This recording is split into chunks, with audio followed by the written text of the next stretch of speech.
Assalamualaikum warahmatullahi wabarakatuh.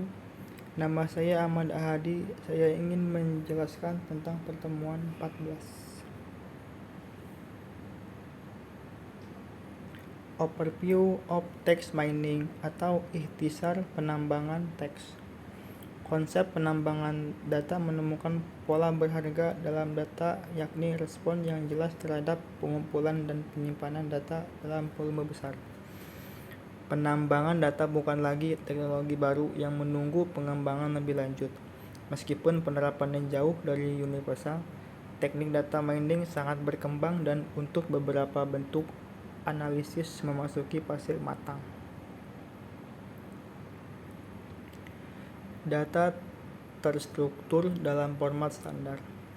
Ada 4 atribut, yakni test specific, uniform measurement, attributes describe, dan standar format. Data harus direpresentasikan dengan cara yang sangat terorganisir, biasanya menggunakan format split set. Label kolom dirancang agar sesuai dengan domain dan dibuat permanen.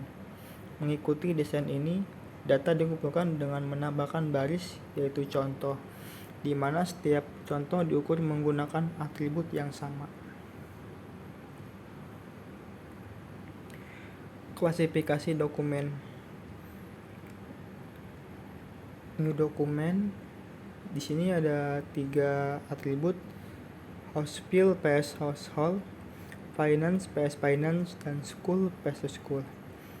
Household vs household jadi household, finance vs finance yakni finance, dan school versus school jadi school. Dokumen diatur ke dalam folder, satu folder untuk setiap topik. Dokumen baru disajikan dan tujuannya adalah untuk menempatkan dokumen ini di folder yang sesuai. Misalnya kami mungkin memiliki folder untuk dokumen rumah tangga atau keuangan dan kami ingin menambahkan dokumen baru ke folder yang benar. Aplikasi ini hampir selalu klasifikasi benar karena dokumen biasanya dapat muncul di beberapa folder.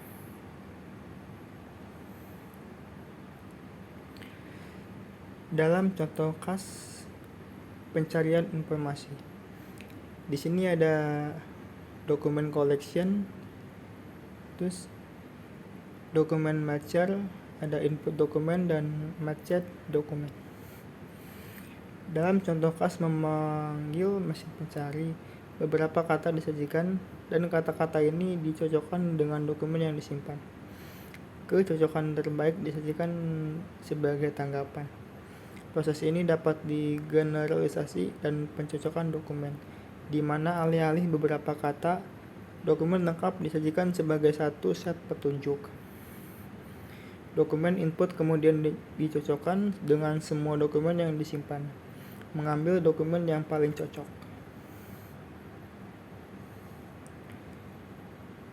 Selanjutnya ada pengelompokan dan pengorganisasian dokumen.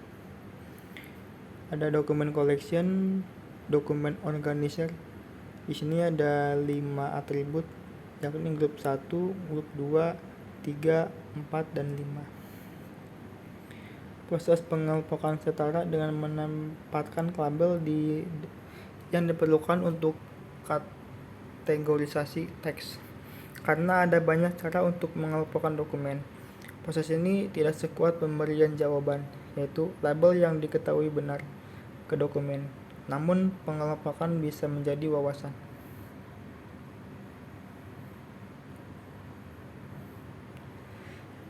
Ekstraksi informasi. Yang pertama, input dokumen. Di sini ada spreadsheet, isi revenue-nya 25 juta dan profitnya 45 juta.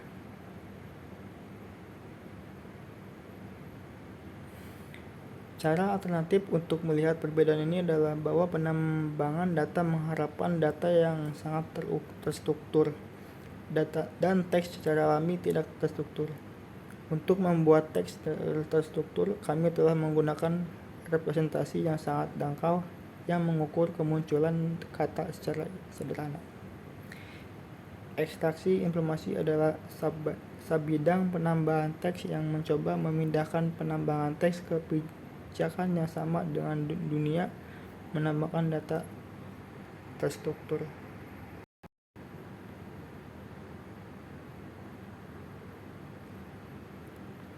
Model prediktif dan big data. Di era big data, skalabilitas menjadi penting. Aliran input data waktu nyata dapat membuat dokumen yang lebih kompleks sulit dipantau dan dipahami. Untuk peramalan dari waktu, regresi sederhana bekerja pada data linear, tetapi sangat jarang dan nyata dari waktu ke waktu linear. Musiman sering hadir dan dapat membantu ketika itu adalah faktor nyata. Regresi berganda akan dapat menjelaskan lebih regresi waktu sederhana, tetapi karena lebih banyak variabel ditambahkan, korelasi silang. Multikolenearitas menjadi masalah. Arima dan GARCH dengan asumsi daya komputasi untuk menerapkan volume tinggi harus menemukan lebih banyak pola untuk dikerjakan. Sekian dari saya, terima kasih. Mohon maaf bila ada kekurangan. Wassalamualaikum warahmatullahi wabarakatuh.